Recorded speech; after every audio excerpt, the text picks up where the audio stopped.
keep going. Yeah, sorry. Okay. Knowing that this is something we could easily source, and in this case here, you can see I've completely modified. I pressed out the original axle. I made my own axle that's hollow. You see that? Hollow axle. Wow. So a completely hollow axle. Yeah. The wires will come through these grooves in the slide. You notice at the end of the axle, I've machined into a hexagonal shape. So I can have a press-fit torque arm that's integrated on the axle rather than a separate thing on the outside. Because this is hollow through the inside, it'll work with through axle forks. So on a lot of modern downhill mountain bikes with long travel suspension forks, you're not able to just slot the motor into a dropout. The dropout's round. Right. You have to put the hub in there, and then you slide an axle in sideways. And that's what's needed so that when the fork clamps it, because there's suspension, you don't want the fork to be able to twist that way. So you have it clamp onto a solid axle, then both sides move up and down together. Right. That's the new standard for front bicycle forks, and none of the Chinese motor manufacturers have it at all on their radar that this is compatibility that we want. Okay. And this would still work with a regular axle. You just slide in a piece in here that has either quick release or threads on it, and you could have one motor that works with through axle front forks, that works with quick release forks, that works with standard screw-on ones. It would also work for a single-sided support. So if you have a motor, the Cannondale.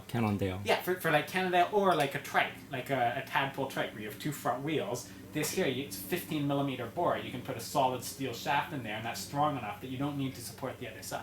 Right. So what I was doing now was making a prototype that uses this hollow axle concept and is, again, disc brake compatible. And hopefully the plan is to set up a partnership with ebike in Shanghai, who is a company that understands the needs of the North American market as well as quality control, and set up a motor assembly line with them to make this direct drive hub motor.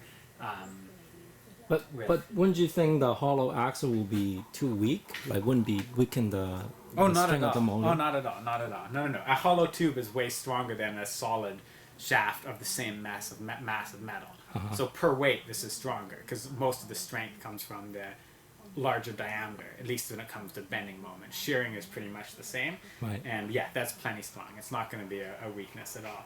So you can see, here, I don't have a great cutaway section, but there's a few other changes that I'm making in this motor. One of them is that on the 9-continent rotor, you can see that the flange that the spokes go through is a piece of aluminum that's cast around a steel ring. It's probably hard to see in the camera, but if you look, there's a sort of a junction here where you have a steel ring that's about 7 millimeters thick, and then it becomes aluminum out here. Right. All of this aluminum is only necessary to support the strength of the spokes going through. But on the side cover, you already have aluminum coming out that far. Why not just extend the side cover plate and have your spokes go through the side plate? If you do that, you can then make this portion much, much thinner. And a huge part of the weight of the motor is this steel ring. It's there for magnetic purposes because it completes the magnetic flux path between the magnets. Right. But to complete the flux path, you only need 3 or 4 millimeters of steel. You don't need 7 millimeters. Okay? And it only needs to be 7 millimeters because in this type of design where they're bolting it on and they have to have the strength and rigidity for the spokes, this whole ring has to be strong because structurally that's holding the wheel. Right. In my own design that I'm playing with over here, you can see I took that 9-continent ring and I've machined it down. I machined off all the aluminum and then I machined the steel so it's just 4 millimeters thick. So this is much lighter. It actually, if you compare the weight of these two parts, magnetically, they both serve exactly the same purpose. This one is 500 grams lighter. So it's a pound of weight that's taken off by removing all of that aluminum and the excess steel. So we can now have a motor that has the same torque, but is a pound lighter. So that's a 10% weight saving in the completed motor. And so what I'm doing here is I'm machining that side cover plate. So this is the inside half of the side plate, and you can see in this side plate I've got all the spoke holes now that I've sort of pre-drilled around there. So the spokes are going to go on the side cover instead of on a flange here, and that allows us to use a much thinner steel ring, which makes the motor lighter without any sacrifice in the torque. And now all of the strain of the motor, all of the spoke tension is not putting any force on this ring, which means this ring doesn't have to be as structural, it doesn't have to be as thick, and that makes it lighter because it has to be steel. So what you see here is a prototype. I'm doing one of the side covers. This bit's done. I now need to flip it over and then machine the outside surface, and then that'll be for the non-disc side, and then the other side's going to be made and it'll have a special mounting point for the disc, and then we'll have a prototype motor that works with through axle forks. It's lighter than the 9-continent hub, but has the same torque performance. You can use much fatter gauge wire Maybe I put the cord. Because of the I'm not feeding the wire through a thin hole in the middle, I have the wires going through these slots. We can use 10 gauge cable, no problem, and not have any issues with people overvolting it or trying to run 40, 50 amps. The phase wire will always be able to take that.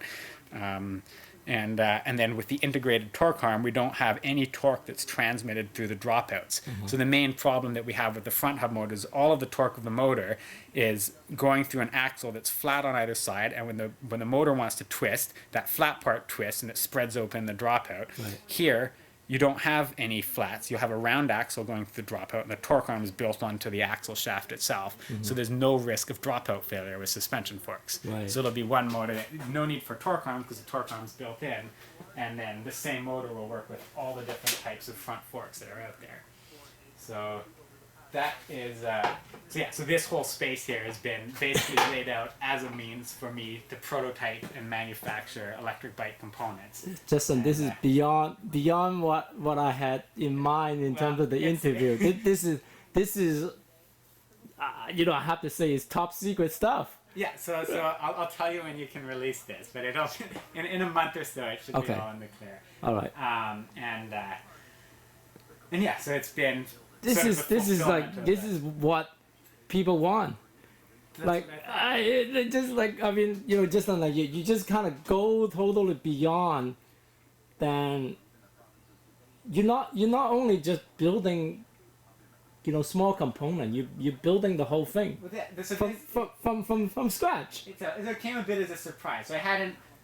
On our own production radar, we had anticipated making our own motor controllers, making all the accessories, sound systems for e-bikes, really nice lighting systems. The motors I thought was sort of out of our domain, but on my latest visit to the Easy Factory in China, with my conversations with Wei Wanqing, the owner, we realized that there's a very phenomenal collaboration we could do together where he has all the resources, the familiarity with the local production scene and can source all these components and has the space to do a motor assembly line.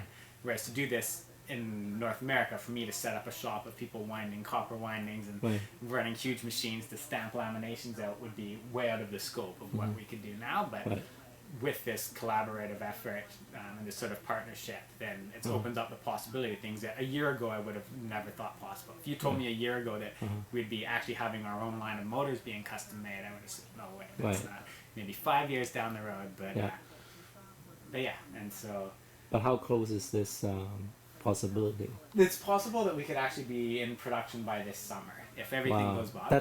That's with Nikon or Easy? This is with Easy, but we would source this portion from Nikon or from any of the other companies. Because it's so easy to make that. Well, they have it. They're just set up to make that so efficiently and cheaply. Like there's no way we could come close to setting up our own production for the core there as cheap as Nikon does.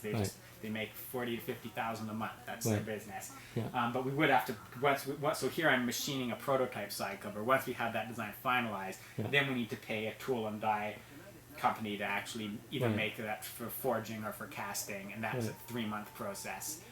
So once we finalize the design, it's 3 months, and I think I should have the design finalized in a few weeks at this point. This is just like blow me right out of the water. I mean, I didn't expect to see this, and this is completely from ground up. You develop a motor from ground up. I wouldn't take credit for that. The motor, like the. I mean, you take the best part, you take the best core product, and then just go from there. To make it suit what I think we need in North America. And right now it's designed for China, where it's about being inexpensive, and they sort of design a bike around a hub motor. Whereas here we want to design a hub motor around the existing bicycles, and it's a different approach. Like we have this constraint of what's out there on the market, and we need to make our motors work with that. We can't just tell people, oh, you need steel forks. You know what? You just can't get steel forks. You're stuck using used bicycle parts if that's going to be a limitation on using a front hub motor.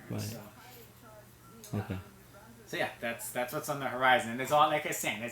And for every project like this that comes to completion, there's 10 others that we start and then abandon, or sort of they plateau at some state, and we move on to doing other things. So yeah, we've done similar stuff, designing BMS circuits, designing a realm of different things with lighting products, and And yeah, so hopefully this will be one of the ones that really pans out because I'm kind of counting on it.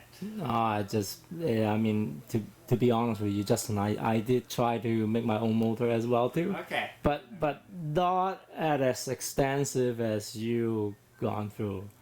You know, I may be improving the phase wire and that's about it, but not to a point that you completely redesign the axle. Yeah. So, yeah, but it seems like that's what it would take to. Yeah. Yeah, but it started like you. Like I was just thinking, well, how can we just modify and improve it, and then. But yeah, I think here. So this is my note logbook where I keep track of all this stuff, and I think my original sketch. The idea for this hollow axle I had actually on my last visit to China. Where was I at here? Oh, this is the electric unicycle hub motor, which I didn't show you, but that's over at the shop. Spark spin out, here we go. This was, yeah. So, where did I? No, I guess I just sketched it here. So yeah, in one of my earlier prototype designs, the hollow axle, I sort of had a tapered insert piece, and so if you wanted to use a quick release, you just screw in the end of this here, you just screw in a little plug that terminates with this kind of a 9mm protrusion for quick release. If you wanted a 20mm through axle, you just screw in this piece here. So it's like adapters. Yeah, so different adapters, but in the end, that required me actually tapering the inside and then including threads in there. Right. In my prototype, I just went with a straight, solid bore, and so a bit of a different design approach. There's pros and cons to each of these, and yeah, and it's funny because it came out as actually exploring ideas of making an adapter to retrofit an existing. This was how I was originally going to have them modify their axles. So this is the axle flat that when it spins causes the dropouts to spread open. Right. So it's going to have the axles machined so that they're round where the dropout goes, and that way there's no torque on the dropout, and then all of your torque is handled by a torque arm. And that's great, but it means you have to have a torque arm. With no torque arm, it would just spin super easily. But you could design a nice wide torque arm for that. And this is kind of like what you're saying. This we could take the existing one and just tell them to modify how they machine their axles. Right. But then it doesn't. Then I was trying to think, well, how can we make that work with a through axle front fork? So I was trying to develop or design adapter pieces that would fit on there that would accommodate sort of a 20mm through axle.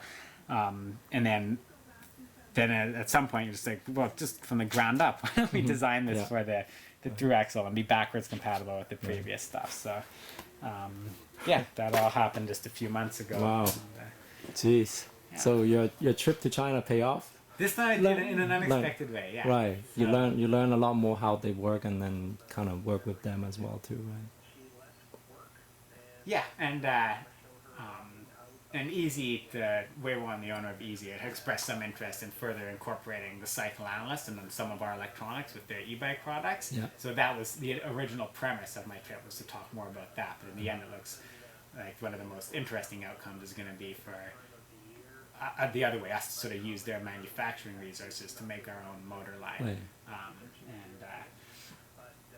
So yeah, so this is sort of my playground, and if I didn't have to spend all day writing emails, handling phone calls, putting out fires at the store, then I could be in here all the time. But as it is, it's sort of my midnight retreat space. Okay.